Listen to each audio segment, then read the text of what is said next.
If you are looking to recreate one of those stunning AI animation videos, look no further. Today I will show you how to create this type of animation with step-by-step instructions and share with you my settings so you can generate beautiful visuals with dynamic camera movements. To get started, you'll need to install Stable Diffusion. I've already created a video on how to do this, which I will link in the description below. Once you have set up and launched Stable Diffusion, you will need to install an extension called DEFORUM. To do this, go to the Extensions tab. Under Available, click on Load From, scroll down and find DEFORUM. I already have it, but yours should display an install button here, so click on it and wait for a few minutes.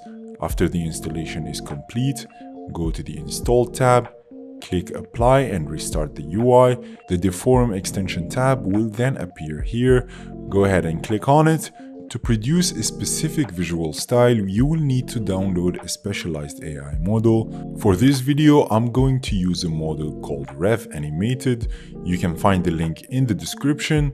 Right-click on Download and choose Save As. Then go to your Stable Diffusion folder, navigate to Models, Stable Diffusion, and hit Save. After downloading the file, return to the Stable Diffusion UI. Click here to refresh the model list and then select Rev Animated from the drop-down menu. Now we need to change some settings to get the proper output, and I will explain what each of these settings does. You can either do it manually or use this section to load a settings file. Under the Run tab, change the sampler to DPM SDE Keras. Set your steps to 25. Increasing the steps will improve the animation quality, so feel free to go higher. I will set my dimensions to 720 by 1280, and later in this video I will show you how to upscale it to a higher resolution. Move to the keyframes tab and set the animation mode to 3D. Change the border to wrap. I find it very useful that when you hover over most settings, a brief description of the function appears. You can choose as many frames as you want. This will determine the length of your animation. I set mine to 600 frames. The strength schedule setting is crucial. After testing, I found that this scheduling works best, so you can simply copy it. The schedule starts with a strength of 0.65. When we reach frame 25, the value changes to 0.55. We will also be using the same scheduling technique in other settings. The Motion tab contains all the settings that control camera movement.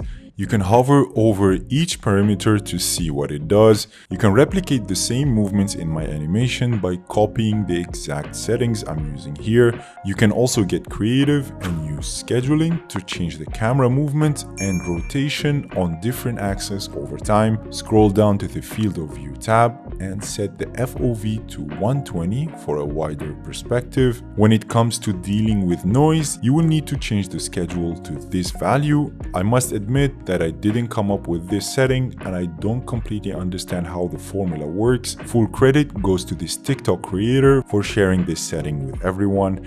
Next, open the Anti-Blur tab and set the amount schedule to 0.05. Everything looks good so far. Now we can move on to setting up our prompts.